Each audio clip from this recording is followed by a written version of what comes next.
Bonjour à tous et à toutes. Je suis Shaina Desrosiers, je suis doctorante en deuxième année en sciences de gestion à l'Université de Lorraine, au sein du laboratoire CRFIGE, sous la direction du coup d'Anthony Bedart et du professeur Jean-Philippe No.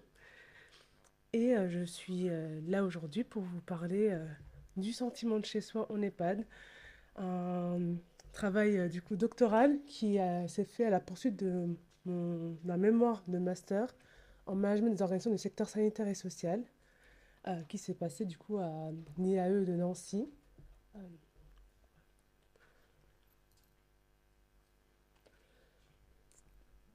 euh, Alors, du coup, cette présentation se compose en plusieurs parties. Je vais d'abord poser le contexte, puis les apports théoriques, la méthodologie envisagée et enfin les principales perspectives et contributions de cette recherche.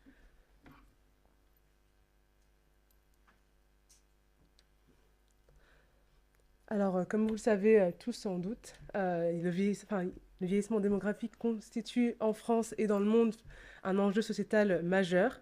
À l'échelle mondiale, on estime que plus de 2 milliards de personnes auront plus de 60 ans en 2050. Et en France, près d'un tiers de la population sera concernée d'ici 2040. Mais au-delà de l'âge, c'est surtout la question de la perte d'autonomie qui interpelle. On estime que près de 4 millions de personnes pourraient être en situation de perte d'autonomie d'ici 2050. Et face à cette évolution, la réponse institutionnelle est notamment à travers les EHPAD, mais on voit que ce modèle finalement présente plusieurs limites. On sait que, comme ça a été bien présenté précédemment, on sait que l'entrée en EHPAD est souvent le résultat d'une décision difficile, le plus souvent du coup motivée par une perte d'autonomie, que ce soit physique ou cognitive, et parfois les deux. Et ça peut justement être vécu par la personne comme un non-choix, faute d'alternative. Ça peut être aussi l'épuisement des aidants ou l'inadaptation du domicile, qui sont justement les principales causes d'entrée en institution.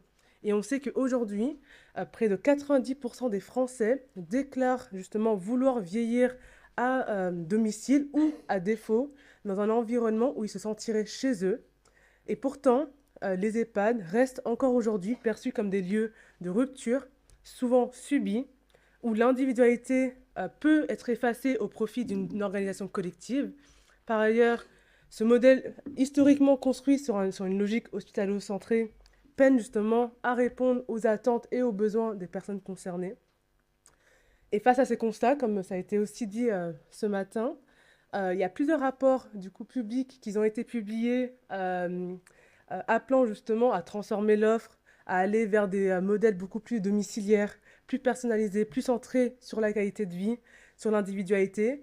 Et il y a même des rapports qui parlent justement de la notion du chez-soi, mais finalement, qu'est-ce que c'est ce chez-soi? Ils font que évoquer l'importance du chez-soi, l'importance de se sentir bien, de retrouver cette individualité en EHPAD. Quand on accueille, comme on a dit ce matin, quand on accueille des personnes en EHPAD, on dit bienvenue chez vous, mais est-ce que vraiment on peut dire qu'ils sont chez eux? Et cette question est encore plus importante quand on sait qu'il y a une nouvelle génération qui va bientôt arriver en EHPAD, la génération, je pense particulièrement à la génération de mai 68, qui prône justement beaucoup plus d'autonomie, de liberté. Donc en fait, on peut justement se poser la question finalement, que signifie pour une personne âgée, du coup, se sentir chez soi dans un environnement et comment c'est possible dans un environnement aussi normé que l'EHPAD. Donc euh, avant de commencer,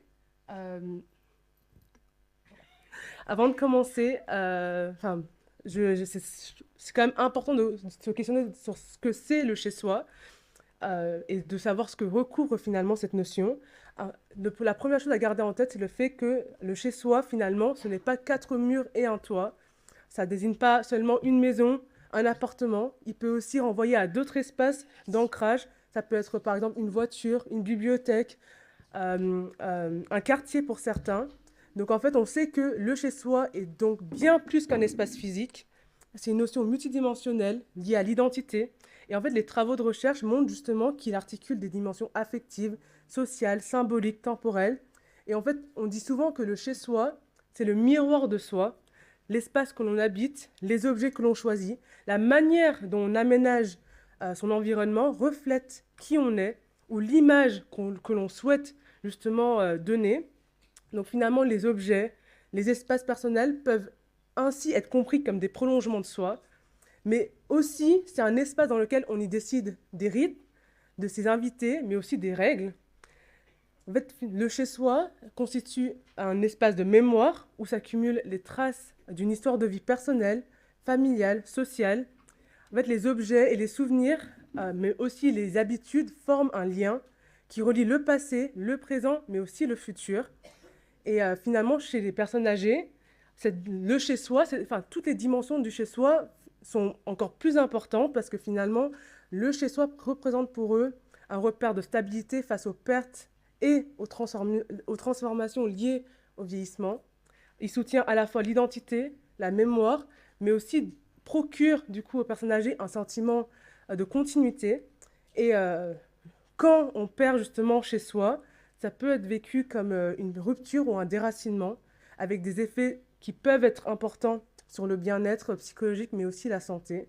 Donc on comprend finalement que le chez-soi ne constitue pas seulement un lieu de résidence, mais c'est un véritable support identitaire et psychologique qui protège, rassure et permet de maintenir un sentiment de cohérence et d'existence.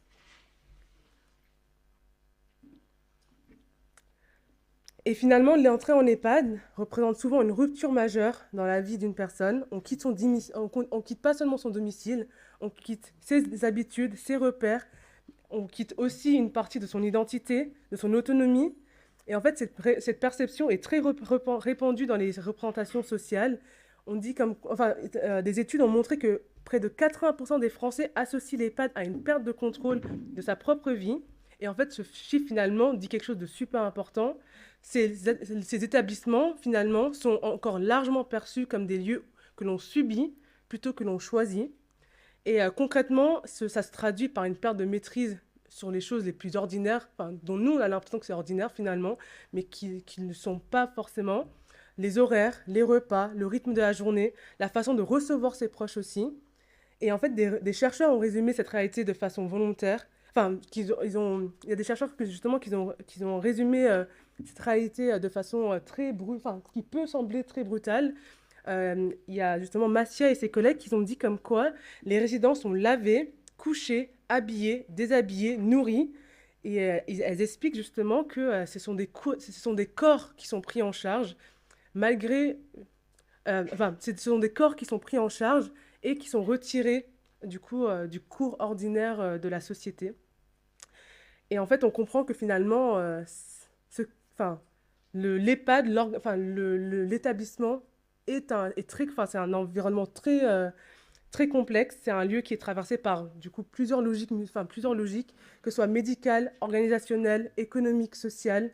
Et dans ce cadre, finalement, les résidents, quand ils rentrent en EHPAD, ils se voient souvent attribuer une identité qui les réduit à leur dépendance, celle de la personne âgée, celle du coup du patient, de la personne malade, la personne qui a besoin de quelqu'un. Et en fait, c'est une identité pour la personne qui peut justement ça peut être difficile pour la personne finalement de se projeter vers le futur dans un lieu qui traite la personne seulement comme un patient à soigner. Et à certains chercheurs justement qui ont rapproché le fonctionnement de l'EHPAD à ce que Goffman appelait les institutions totales, c'est-à-dire un lieu coupé du monde extérieur où la vie quotidienne est standardisée, et où le contrôle sur soi s'efface progressivement. Et en fait, tous ces éléments compliquent de fait le chez-soi en EHPAD, parce que c'est finalement difficile justement de s'approprier un endroit qui est décrit comme tel. Donc face à ce constat, encore une fois, plusieurs chercheurs, en plus des rapports de l'État, plaident justement à repenser ce modèle en réintroduisant de la subjectivité, du plaisir, du lien, pour faire justement de l'EHPAD un vrai lieu de vie et pas seulement un lieu de travail ou un lieu de soins. Mais cela finalement soulève du coup une tension centrale qui est au cœur du coup de ma recherche doctorale. Est-il vraiment possible de se sentir chez soi dans un lieu conçu avant tout pour gérer la perte d'autonomie? Et si oui, comment?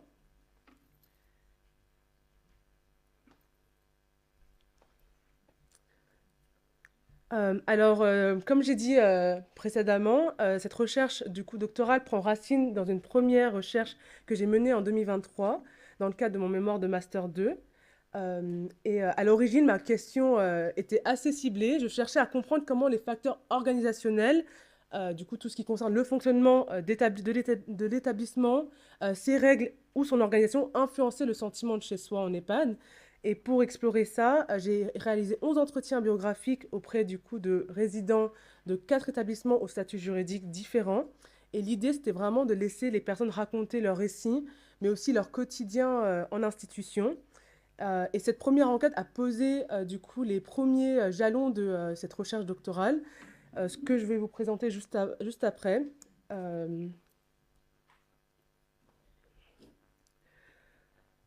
Euh, pour commencer, c'est des extraits du coup d'entretiens que j'ai fait avec des résidents. Là, les premières verbatim mettent en avant justement des très forts, des éléments très forts de rupture au moment de l'entrée en EHPAD. On voit par exemple Gilberte qui explique que c'était un non-choix. Elle dit: je n'avais pas d'autre choix, donc j'ai pris la décision quand même. Ou alors Paulette qui dit: je me suis un tout petit peu sentie contrainte, mais je me suis dit qu'avec leur raisonnement, elle parlait de leur fille, de ses filles, c'était mieux pour moi. Et en fait, les discours du coup de ces deux résidentes montrent que cette entrée finalement constitue une véritable épreuve identitaire. Elle est souvent vécue comme une décision sous contrainte, accompagnée de l'abandon d'un ensemble d'objets, de pratiques et de rôles qui soutenaient jusque-là la continuité de soi. Il y a par exemple justement Jeanne qui dit: j'ai dû tout abandonner, ma maison, mon lit, ma voiture, ma liberté, mes vêtements, tout. Je ne vends plus de fraises, de melons, je ne vais plus au marché à 4h30. Et en fait, ces extraits illustrent vraiment un abandon massif de repères matériels, sociaux, personnels, le logement, les habitudes quotidiennes, les activités, mais aussi un mode de vie et une place dans le monde. Et ce que ces personnes décrivent correspond à ce que Malon qualifie de rupture biographique. L'entrée en EHPAD, finalement, ne constitue pas seulement un changement de lieu de vie, mais une rupture dans les activités, les rôles, les routines qui structuraient finalement leur identité. Et en fait, dans ce contexte, on comprend que le nouvel environnement est difficile à investir comme un lieu de vie et donc comme un chez-soi. Et cette transition finalement s'accompagne souvent d'un sentiment de déracinement, voire de résistance ou de non-adhésion. Et ces ruptures biographiques, finalement, comme j'ai dit, souvent vécues comme un non-choix, ne s'arrêtent pas seulement au moment de l'entrée. Elles se prolongent et s'approfondissent à travers des mécanismes concrets du quotidien qui fragilisent progressivement l'identité des résidents. C'est ce que justement cette diapositive met en évidence. Déjà, ça concerne, comme j'ai dit, le changement de statut. Il y a Marcel qui dit: je ne fais plus rien seul, je ne décide de plus rien. Et plusieurs, finalement, résidents dans les entretiens évoquent justement le sentiment d'être réduit à celui de pensionnaire. Et cette évolution s'accompagne souvent d'une perte d'autonomie décisionnelle. Et en fait, la possibilité de faire des choix, même dans les gestes du quotidien, est essentielle dans la construction et le maintien de l'identité, et donc du chez-soi. Et lorsque cette marge de décision diminue, le sentiment d'exister comme sujet peut progressivement disparaître. Il y a un deuxième mécanisme qui renvoie à des processus de dépersonnalisation liés à certaines pratiques institutionnelles standardisées en EHPAD. Il y a par exemple Gilberte qui dit: moi je suis Gilberte, pas Madame Morin, ça fait troupeau. C'est comme si on faisait l'appel à l'école, c'est comme si on avait un numéro. Ça me rappelle de mauvais souvenirs à chaque fois, vu que c'est le nom de mon mari décédé. Par exemple, là c'est l'exemple parfait du fait que l'usage du coup systématique du patronyme ou certaines formes d'organisation collective peuvent justement donner aux résidents le sentiment d'être traités comme un groupe homogène plutôt que comme des individus singuliers. Les comparaisons justement évoquées par Gilberte, comme l'idée d'un appel ou d'un troupeau, traduit justement un effacement du coup de l'individualité. Et dans ce cas-là, ces pratiques peuvent même réactiver des dimensions biographiques ou émotionnelles sensibles. Et il y a un troisième mécanisme du coup qui concerne la médicalisation de l'environnement. Il y a Marcel par exemple qui dit: maintenant j'ai l'impression que ça fait hôpital. Il y a plusieurs résidents, du coup, dans les entretiens qui parlaient de cette atmosphère très médicale, très hôpital, où disent justement ne pas vouloir certains équipements parce qu'ils renvoient à l'image d'une personne malade. Il y a par exemple Thérèse qui dit, en parlant du lit médicalisé dans sa chambre, je n'en ai pas besoin pour l'instant, ça fait très malade. Et elle expliquait justement dans l'entretien que elle comprend pas pourquoi elle a un lit médical et pourquoi elle pourrait pas avoir un lit normal alors que justement sa santé ne lui... Enfin, cette dame-là justement elle était Alzheimer, du coup elle disait comme quoi sa santé physique ne nécessitait pas justement un lit médical et à chaque fois elle se sentait vraiment pas chez elle du coup dans cet environnement parce que ça lui rappelait trop l'hôpital et on se rend compte que finalement les objets et l'aménagement ne sont pas neutres. Le lit médical, par exemple, ne renvoie pas seulement à une fonction pratique, il véhicule une signification symbolique qui transforme du coup la perception de soi, en faisant passer la position d'habitant à celle du coup de patient.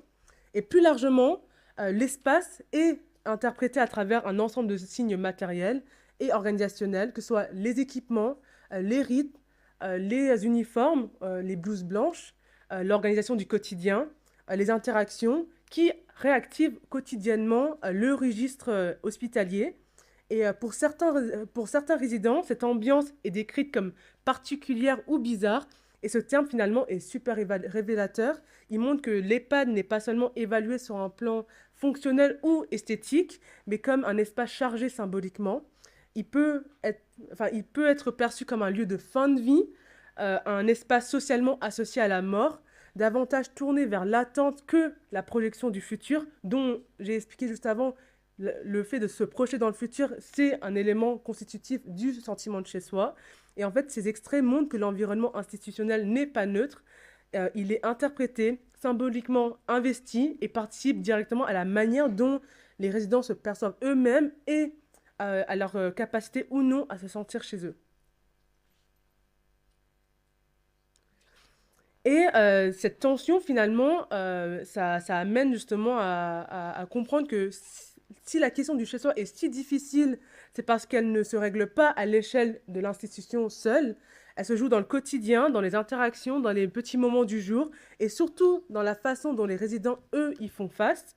Et l'un des résultats les plus marquants du coup, de cette recherche, c'est que l'EHPAD, finalement, apparaît comme un espace de négociation identitaire permanent. Les résidents ne subissent pas passivement leur environnement. Ils composent, ils ajustent, ils résistent parfois. Mais pour cela, ils doivent sans cesse naviguer entre les logiques qui opposent entre l'individualité et le collectif, entre lieu de vie et lieu de travail, entre leurs propres besoins, enfin, entre leurs besoins propres et les contraintes de l'institution. Et cette tension, finalement, prend plusieurs formes concrètes dans les entretiens. La première, c'est le sentiment d'infantilisation. Georgette le dit directement. Je ne sais pas je ne sais pas s'ils nous prennent pour des gamins, mais je ne me sens pas adulte. Et ce n'est pas une anecdote, enfin, finalement, ça, c'est pas une anecdote isolée, c'est justement un signe d'une atteinte réelle au sentiment de statut d'adulte. Il y a Marcel aussi qui donne un exemple très concret. J'aimerais bien prendre le thé quand ça me chante et ne pas attendre le goûter comme une enfant. J'ai quand même 84 ans. Et cette remarque, qui peut paraître justement anodine, dit quelque chose finalement de très essentiel. C'est que les règles finalement sont pensées pour organiser le collectif, euh, mais individuellement, ça peut être justement une remise en cause de l'autonomie et de la dignité de la personne. Et il y a aussi une deuxième forme de tension qui apparaît justement autour de ce qu'on pourrait appeler un paradoxe sécuritaire. Il y a Roger justement qui évoque une surprotection qui l'empêche de vivre comme il le souhaite. Ce mot finalement surprotection c'est pas, ça correspond pas à l'absence de soins. C'est un soin qui dépasse justement ce que la personne elle-même ressent comme nécessaire. Et ce qui rend justement le témoignage de Roger intéressant, c'est le fait que c'est un ancien médecin et comprend la logique des soignants. Il ne la remet justement pas en cause, mais il pointe le moment où, où la logique, où cette logique justement bascule et prime sur son autodétermination, ce qui justement soulève une question que l'institution ne peut pas esquiver. Comment protéger sans infantiliser? Et cette tension touche directement à l'intimité aussi. Il y a Anastasia qui le formule simplement en parlant des soignants. Elles entrent sans frapper, c'est ma chambre quand même. En fait, cette phrase courte en dit finalement beaucoup. L'espace privé dans ces contextes n'est pas toujours reconnu comme tel, et sans intimité, c'est difficile finalement de se sentir vraiment chez soi. Et ces trois registres, ces trois tensions, l'infantilisation, la surprotection et le manque d'intimité finalement, convergent vers un même constat. Le sentiment de chez soi peut être profondément fragilisé, non pas par le manque de confort matériel, mais par le manque de reconnaissance de la personne comme sujet autonome. Et à nouveau, ce qui pose une question centrale et difficile, peut-on vraiment se sentir chez soi dans un lieu où où l'on se sent avant tout objet de soins et de surveillance?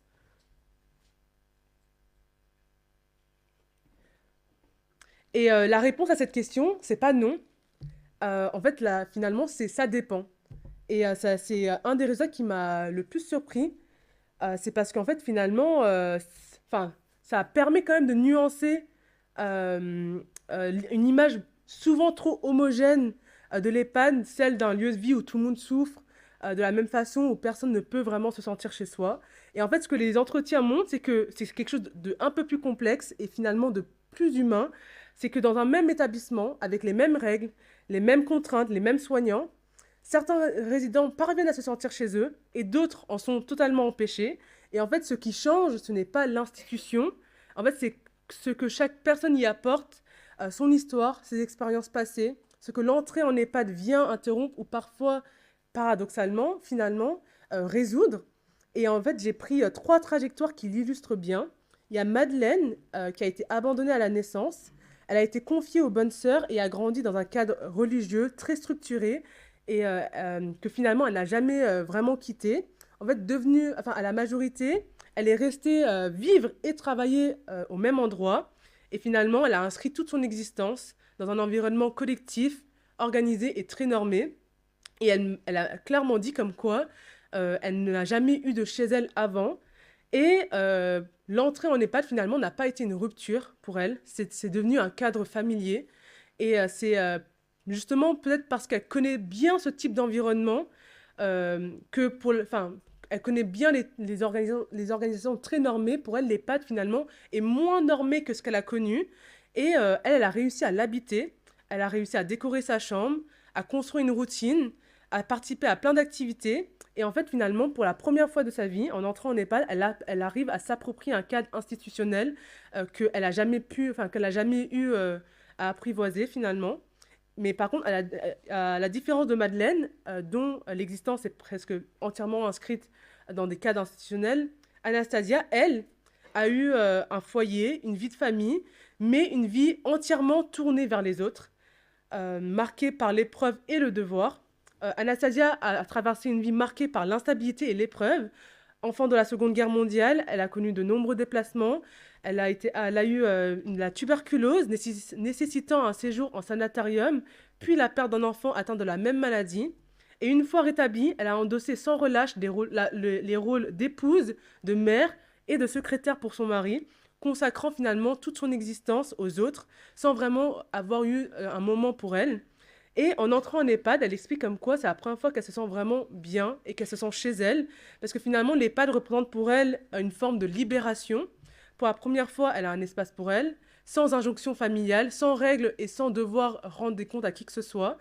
Et en fait, finalement, son sentiment de chez soi ne vient pas de la continuité comme Madeleine, mais comme une continuité beaucoup plus profonde, celle d'une femme qui, du coup, trouve quand même tardivement un endroit pour exister pour elle-même. Et on a Jeanne, en revanche, elle, qui vit l'entrée en EHPAD comme une rupture violente. Elle a du mal à s'adapter, à se projeter, et exprime, elle, une grosse forme de résistance à ce nouvel environnement. Comme elle le dit, pourquoi je ne me sens pas chez moi, en parlant de l'EHPAD? J'avais la liberté que je voulais, je travaillais de chez moi, je suis née là-dedans, j'étais libre comme l'air, et le jour où je n'avais pas de boulot, que je m'ennuyais, alors je partais à Metz, j'allais faire mes courses. En fait, Jeanne, elle était très attachée à sa liberté, à sa mobilité, à la spontanéité, du coup, de ses décisions. Elle n'a jamais eu d'enfant. Du coup, elle était vraiment... elle vivait au jour le jour. Et en fait, finalement, ce que l'institution lui retire, c'est pas seulement un espace. En fait, c'est une façon qu'elle avait à être avec le monde. Et finalement, ces trois trajectoires pointent vers une même hypothèse. Le sentiment de chez soi ne dépend pas seulement de l'architecture ou de l'organisation de l'établissement, il dépend de la façon dont ce cadre entre en résonance ou en dissonance avec l'histoire de la personne, enfin l'histoire de vie de la personne. Et en fait, ce n'est pas un effet mécanique de l'environnement, c'est le produit d'une rencontre entre le lieu et un parcours biographique. Et en fait, ça permet vraiment de dépasser une lecture très homogénéisante de l'image de l'EHPAD.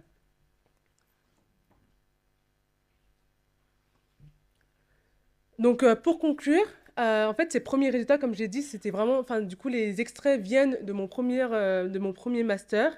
Et ça me permettait de montrer que on ne pouvait pas tout expliquer par les facteurs organisationnels ou matériels, et que finalement, ça se construit entre la rencontre d'un environnement institutionnel et un parcours de vie. Donc finalement, l'enjeu n'est pas de reproduire un domicile standardisé, mais de créer finalement les conditions permettant à chaque résident de maintenir une continuité avec son histoire et son identité. Et la suite de cette thèse finalement, vise à approfondir cette articulation à partir d'une approche centrée sur les parcours de vie, en mobilisant un cadre dispositionnaliste inspiré des travaux sociologiques de Lahire. Et en fait, cette approche permettrait justement de penser les pratiques et les appropriations comme produits du coup de socialisation et de dispositions qui ont été incorporées tout au long de la vie, enfin tout au long du trajectoire de vie des personnes, pour justement montrer comment ça influence la manière dont on s'approprie l'environnement. Et donc voilà. Et le terrain n'a pas encore débuté dans le cadre de ma thèse parce que j'attendais la validation du comité éthique. C'est pas, j'ai pas pu vous montrer des résultats un peu plus récents. Et pour terminer, en fait, juste peut-être pour dire l'objectif peut-être de cette recherche, c'est justement pour aider à mieux penser l'offre en EHPAD, en identifiant peut-être des outils et des leviers concrets d'appropriation, que ce soit au niveau des objets, au niveau des objets, des routines, des espaces, et en contribuant du coup forcément à la transformation du modèle actuel qui est encore très hospitalo-centré vers une logique beaucoup plus domiciliaire, et donc vers une logique peut-être un peu plus du chez-soi, comme les rapports le soulignent souvent. Merci.